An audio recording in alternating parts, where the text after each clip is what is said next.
n'est pas au ciel. Le Dieu, quand vous dit qu'il est au ciel, il n'existe pas. C'est pour ça qu'il y a un internaute qui m'a écrit, me dit, mais donc vous voulez dire que Dieu n'existe pas? Justement, c'est parce qu'il n'a rien compris.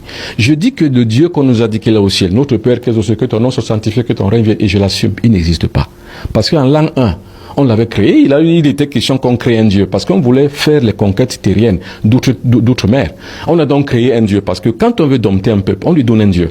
Il fallait donc qu'on crée un Dieu qu'on appelle Jéhovah, pour qu'on le donne maintenant au peuple négro-africain, pour pouvoir le dompter. C'est comme ça que ça s'est passé. Celui-là n'est pas bon, il n'existe pas. Donc n'y croyez pas. C'est pour ça que je dis aux négro-africains, sortez des églises. Parce qu'on vous parle du même Dieu. Et l'église qui vous parle du même Dieu vient de chez ceux qui ont créé ce Dieu-là. Il y a des lois de la nature. Quand vous les connaissez, vous connaissez Dieu. Or, celui qu'on vous a dit qu'il est au ciel, vous ne le connaissez pas, vous y croyez simplement.